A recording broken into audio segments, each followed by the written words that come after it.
engineers of the Boeing Company and the National Aeronautics and Space Administration are making final preparations to launch one of a series of lunar orbiters. The satellite's primary mission is to photograph landing areas on the moon for America's astronauts. An Atlas Agena booster will launch the orbiter from Cape Kennedy.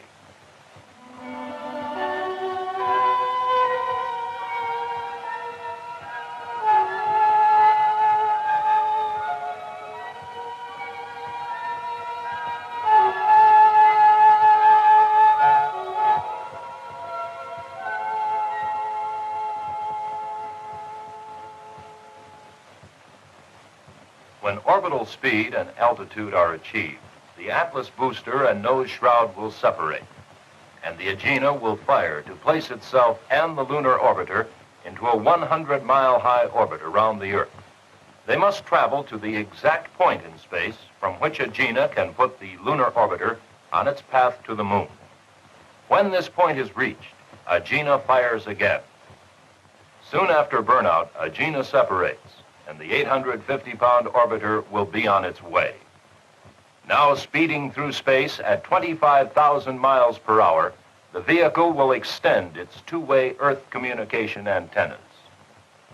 And solar panels will open to capture and convert the sun's energy into electrical power for orbiter's systems. Tiny attitude control jets located on the corners of the heat shield will be fired to position the vehicle to aim its solar panels toward the sun, and aim its tracker for a fix on its navigational star, Canopus. After 15 hours of flight toward the moon, Lunar Orbiter will fire its velocity control rocket to make a mid-course correction. Later in the journey, as the orbiter gets closer to the moon, the velocity control rocket will be fired again to slow the spacecraft. This will serve to trap the spacecraft in an off-center orbit around the moon, where it will circle from 4 to 6 days.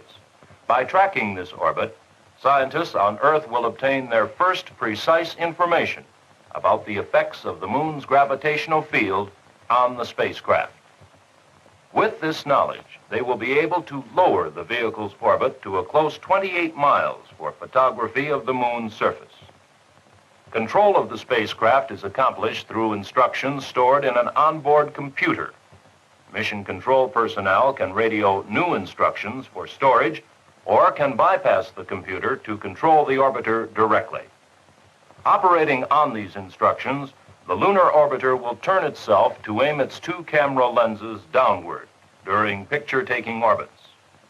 Then, as it soars over the desired areas, it will take a series of pictures.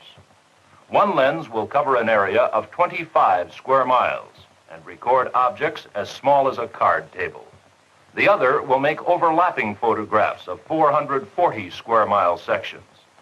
During its mission, the lunar orbiter will take 160 pairs of pictures while filming 12,000 square miles, an area as large as the combined area of Massachusetts and Connecticut.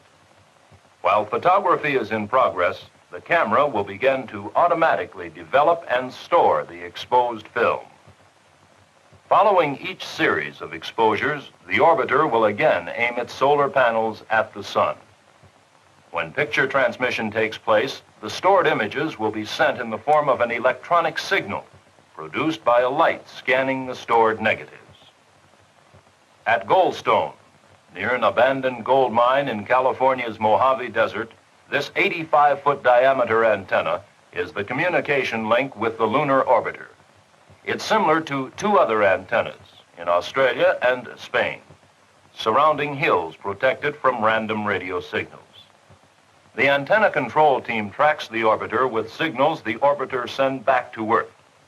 The team also directs the flow of signals from the antenna to the orbiter. This equipment generates signals to the spacecraft. The orbiter's computer responds to the signals and controls the orbiter accordingly.